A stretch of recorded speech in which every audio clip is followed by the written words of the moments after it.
मार डालेंगी ये बंद पैकेट की चीजें, दो पल का मजा और जिंदगी भर की सजा। दोस्तों, क्या आपको पता है नूडल और चिप्स जैसी इन सारी पैकेट में बंद चीजों में सूअर की चर्बी को मिलाया जाता है? और क्या आपको पता है फैक्ट्री में काजू कैसे बनता है? अगर आप सोचते हैं कि काजू को डायरेक्ट पेड़ों से तोड़कर मार्केट में भेज दिया जाता है तो आप गलत हो, क्योंकि काजू का कच्चा फल जहरीला होता है।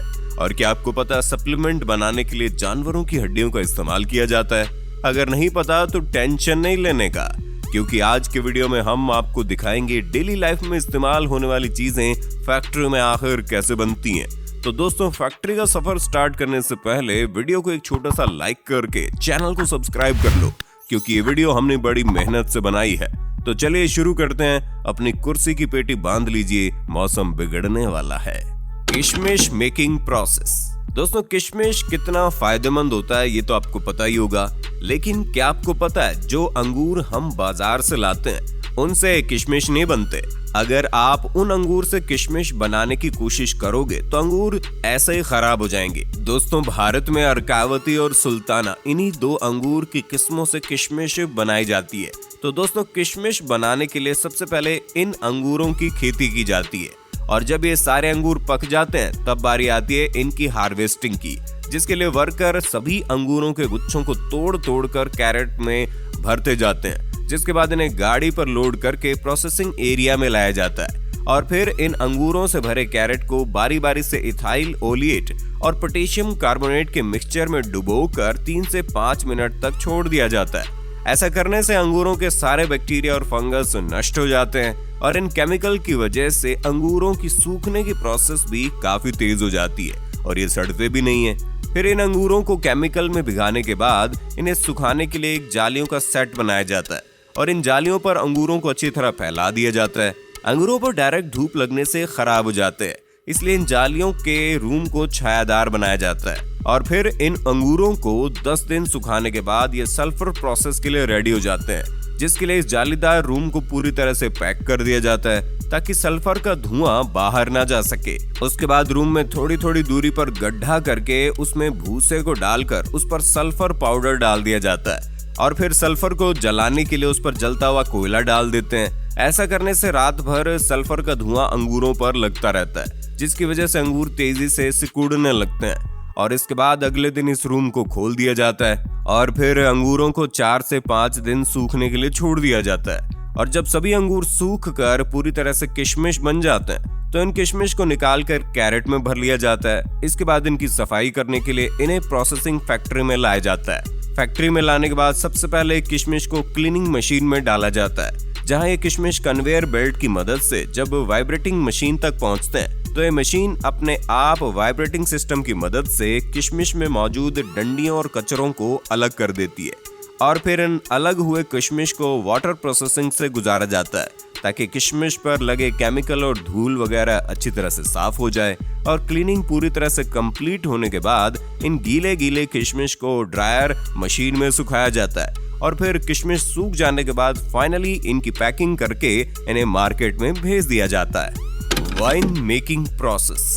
दोस्तों, अब जब बात चली रही है अंगूरों की तो लगे हाथ ये भी देख लेते हैं कि इन्हीं अंगूरों से फैक्ट्री में वाइन आखिर बनती कैसे है। दोस्तों, ग्रेप वाइन के शौकीन लोग दुनिया के कोने कोने में मिल ही जाएंगे, लेकिन क्या आपको पता है जिस एक गिलास वाइन को पीने में आपको कुछ मिनट भी नहीं लगते, असल में उसे बनाने के लिए कितनी मेहनत की जाती है?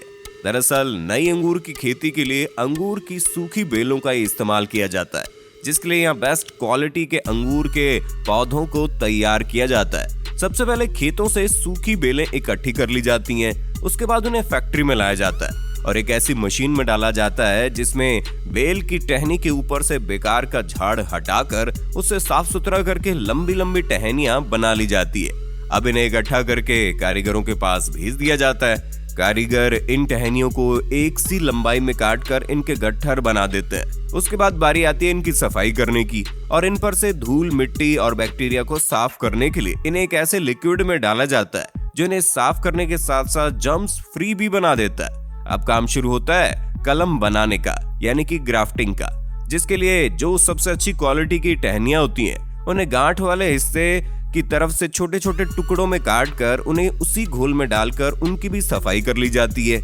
उसके बाद एक मशीन की मदद से जिन टहनियों के गट्ठर बनाए थे उन्हें छोटे गांठ वाले टुकड़ों के साथ जोड़कर उनकी ग्राफ्टिंग की जाती है, जिसके लिए खास मशीन का इस्तेमाल किया जाता है। इस मशीन के ऊपर छोटे टुकड़े को फंसाया जाता है और नीचे लंबे टुकड़ों को रखा जाता है, जिसके बाद ये मशीन उस छोटे टुकड़े को लंबे टुकड़ों में फिक्स कर देती है और अब कलम बनकर तैयार हो चुकी है। अब इनमें नमी को बनाए रखने के लिए इन्हें सबसे पहले मोम के घोल में डाला जाता है। उसके बाद इन्हें इकट्ठा करके एक बॉक्स में डालकर ऊपर से लकड़ी का बुरादा डाल दिया जाता है। उसके बाद इनकी तराई की जाती है और महज 15 से 20 दिनों बाद जब इनमें अंकुर फूट जाते हैं और इनकी जड़ें निकल जाती है तो इन्हें उस बॉक्स में से निकालकर खेतों में रोपाई के लिए भेज दिया जाता है, जहाँ पर इनकी बेहतरीन देखभाल की जाती है और एक उम्दा किस्म की वाइन के लिए अंगूरों की फसल तैयार की जाती है। जब ये फसल पूरी तरह से तैयार हो जाती है तो प्रोसेस शुरू होता है वाइन बनाने का। इसके लिए सबसे पहले पके हुए काले अंगूरों को बेलों से तोड़कर इकट्ठा किया जाता है, फिर उन्हें फैक्ट्री में लाकर अच्छे से पानी से धोकर क्रशिंग मशीन में डाल दिया जाता है, जहां से शुरू होता है वाइन बनना।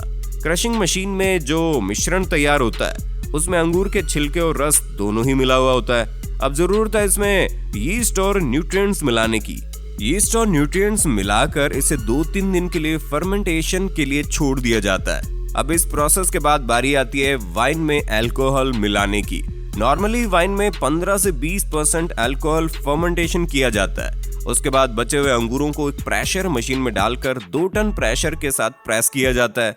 उसके बाद वाइन को छानकर एजिंग के प्रोसेस के लिए भेज देते हैं। वाइन एजिंग का प्रोसेस सालों में पूरा होता है, जिसके लिए तैयार वाइन को लकड़ी के बाइनरों में सालों तक स्टोर करते हैं। उसके बाद फाइनली वाइन रेडी हो जाती है और इन्हें पैकिंग करके मार्केट में भेजा जाता है।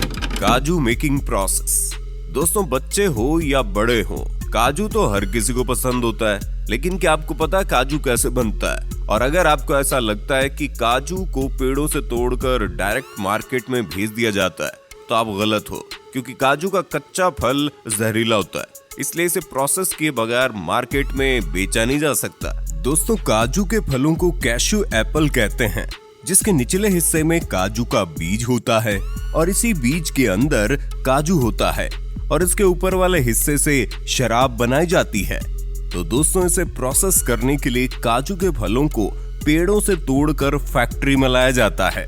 फैक्ट्री में सबसे पहले काजू के फलों से काजू के बीजों को अलग किया जाता है और फिर इन बीजों को 3 से 4 दिन तक धूप में सुखाया जाता है। उसके बाद इन सूखे हुए काजू के बीजों को हाई टेम्परेचर स्टीम के जरिए बॉईल किया जाता है। ऐसा करना जरूरी होता है क्योंकि इसके अंदर जहरीला केमिकल होता है जो कि बहुत ही खतरनाक है, स्किन को खराब कर देता है, पूरी तरह से स्किन को जला देता है। और फिर बॉईल करने के बाद काजू के ऊपरी कवर को निकाला जाता है, जिसके लिए मशीनों की मदद ली जाती है, क्योंकि काजू का ऊपरी कवर बहुत हार्ड होता है। उसके ऊपरी कवर को निकालने के बाद काजू के ऊपर एक पतला छिलका मौजूद होता है, जिसे निकालने से पहले इनकी रोस्टिंग की जाती है, क्योंकि कच्चे काजू को पकाना भी जरूरी होते हैं और ऐसा करने से इनमें मौजूद चिपचिपा लिक्विड भी उड़ जाता है। और फिर रोस्टिंग के बाद काजू का पतला छिलका भी निकाल दिया जाता है और फाइनली काजू की सफाई और छटाई करके इन्हें पैक कर दिया जाता है। साबुन मेकिंग प्रोसेस। दोस्तों, साबुन का इस्तेमाल तो हर कोई करता है, लेकिन किसी को ये नहीं पता होता कि आखिर फैक्ट्री में साबुन बनता कैसे है। देखिए दोस्तों, साबुन बनाने के लिए सबसे पहले एक बड़े से टैंक में कास्टिक सोडा के साथ एनिमल फैट को मिलाया जाता है और फिर इसमें पानी मिलाकर 15 से 20 मिनट तक उबाला जाता है। उसके बाद इस लिक्विड को छोटे छोटे छेदों के जरिए काफी प्रेशर के साथ कन्वेयर बेल्ट पर छोड़ा जाता है। इस प्रेशर की वजह से कन्वेयर बेल्ट पर जाते ही ये लिक्विड सख्त होने लगता है। उसके बाद इस मिक्सचर को 2 रोलर के बीच से गुजारा जाता है, जहां से मिक्सचर पतली पतली रिबन के शेप में बाहर निकलता है और अब इन पतले पतले रिबन को ग्राइंडर में डालकर छोटे छोटे टुकड़ों में काट लिया जाता है और फिर उसे दूसरे कंटेनर में डालकर कंपनी वाले अपने प्रोडक्ट के हिसाब से उसमें कलर और खुशबू के लिए फ्रेग्रेंस ऑयल मिलाते हैं। उसके बाद उसे अच्छी तरह मिक्स करके एक बड़े से सांचे में कंप्रेस किया जाता है, जिससे साबुन की लंबी लंबी बट्टी बाहर निकलने लगती है और फिर एक कटर मशीन इन साबुन की लंबी लंबी बट्टियों को छोटे छोटे हिस्सों में काट देती है। उसके बाद कंपनियां अपनी अपनी कंपनी के हिसाब से साबुन पर ब्रांडिंग करके उन्हें पैक कर देते हैं। Polyester cloth making. चलिए जानते हैं खराब प्लास्टिक से फैक्ट्री में कपड़ा आखिर बनता कैसे है। देखिए दोस्तों, खराब प्लास्टिक से कपड़ा बनाने के लिए सबसे पहले दुनिया भर से बहुत सारा खराब प्लास्टिक का मटेरियल फैक्ट्री में मंगवाया जाता है। उसके बाद इन सारे खराब प्लास्टिक के मटेरियल को कन्वेयर बेल्ट पर डालकर बहुत ज्यादा खराब प्लास्टिक को अलग कर दिया जाता है और फिर इन खराब प्लास्टिक के मटेरियल को एक क्रशर मशीन में डालकर क्रश किया जाता है। इसके बाद इस बारीक प्लास्टिक को गरम पानी में डालकर उबाला जाता है और जब ये प्लास्टिक बिल्कुल साफ हो जाती है तो एक छलनी की मदद से इन ऑफ प्लास्टिक को छानकर बाहर निकाल लिया जाता है, जिसके बाद इन प्लास्टिक को एक रोटेटिंग मशीन में डालकर ड्राई कर लिया जाता है और फिर इस ड्राई प्लास्टिक के पाउडर को इस मशीन में डाला जाता है, जहां ये प्लास्टिक का पाउडर हाई टेम्परेचर से गुजरते हुए प्लास्टिक के लंबे थ्रेड की शेप में बाहर निकलता है।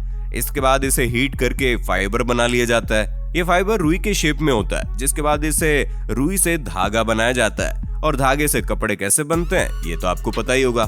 Supplement making process. दोस्तों, आजकल का दौर सप्लीमेंट का दौर है। आजकल की भाग दौड़ भरी जिंदगी में हर कोई सप्लीमेंट का इस्तेमाल करता है और हर एक व्यक्ति जो जिम करता है वो भी सप्लीमेंट का इस्तेमाल जरूर करता है। लेकिन क्या कभी आपने सोचा है सप्लीमेंट फैक्ट्री में आखिर बनते कैसे हैं? तो हम आपको बता दें, जितने भी सप्लीमेंट आपको बड़ी तेजी के साथ फुलाकर तगड़ा बनाते हैं ना, उन सभी सप्लीमेंट में ज्यादातर जानवरों की हड्डियों का इस्तेमाल किया जाता है, जिसके लिए जानवरों की हड्डियों को क्रश करके उनका पाउडर बनाया जाता है। लेकिन दोस्तों, हर कोई सप्लीमेंट जानवरों की हड्डियों से नहीं बनता। जैसे कि वे प्रोटीन दूध से बनता है, तो दोस्तों वे प्रोटीन बनाने के लिए सबसे पहले बेस्ट क्वालिटी का गाय का दूध काफी बड़े पैमाने पर फैक्ट्री में मंगवाया जाता है। उसके बाद इस दूध में एंजाइम्स मिलाकर प्रोसेस किया जाता है, जिससे दही और लिक्विड वे अलग अलग हो जाते हैं और फिर इस लिक्विड को 145 डिग्री पर गर्म करके तुरंत 4 से 5 डिग्री पर ठंडा कर लिया जाता है। इस प्रोसेस को पास्चुराइजेशन कहते हैं। ऐसा करने से इसमें मौजूद सभी बैक्टीरिया नष्ट हो जाते हैं। उसके बाद माइक्रो फिल्ट्रेशन और आयन एक्सचेंज की मदद से वे में मौजूद फैट और लैक्टोज को बाहर निकाल दिया जाता है। इसके बाद जो बचता है वो क्लियर वे प्रोटीन होता है, लेकिन अभी तक ये लिक्विड फॉर्म में, इसलिए इसे एक ड्रायर में डाल दिया जाता है। ड्रायर में लगी हॉट एंड कोल्ड एयर इसका पानी सुखाकर इसे पाउडर बना देती है, जिसके बाद हमें मिलता है 90% वे आइसोलेट पाउडर। अब बारी आती है इनकी टेस्टिंग की और टेस्टिंग में पास होने के बाद इनमें फ्लेवर ऐड किया जाता है। इसके बाद इन पाउडर को डिब्बों में भर के ढक्कन लगा दिया जाता है और फिर अलग अलग कंपनियां अपने अपने कंपनी के हिसाब से लेबल और डिटेल्स लगाकर इन डिब्बों को पैकिंग करके मार्केट में भेज देती है। Chips noodles making. दोस्तों, नूडल्स, मैगी, लेज, चिप्स जैसी कई सारी चीजों को बनाने के लिए सुअर की चर्बी का इस्तेमाल किया जाता है। अगर आप इन पैकेट में बंद चीजों को देखेंगे तो इस पर आपको MSG लिखा मिलेगा, जिसका मतलब होता है मोनोसोडियम ग्लूटामेट। दोस्तों, ये MSG सुअर की चर्बी से बनता है। जब ये बात तेजी से फैलने लगी तो कई सारे देशों ने MSG को बैन कर दिया, लेकिन उसके बाद ये चालाक कंपनियां MSG की जगह E631 नाम का इस्तेमाल करने लगी। आज कई सारी कंपनी E631 के नाम पर हमें सुअर की चर्बी खिला रही है। तो दोस्तों, किसी भी चीज को खाने से पहले आपको पैकेट अच्छी तरह से चेक कर लेना चाहिए। और अगर आज के वीडियो में दी गई ये सारी जानकारी आपको अच्छी लगी हो तो वीडियो को लाइक करके चैनल को सब्सक्राइब कर लीजिए और इस वीडियो को अपनी फैमिली में, अपने दोस्तों में ज्यादा से ज्यादा शेयर करें ताकि ये जानकारी हर किसी को मिल जाए।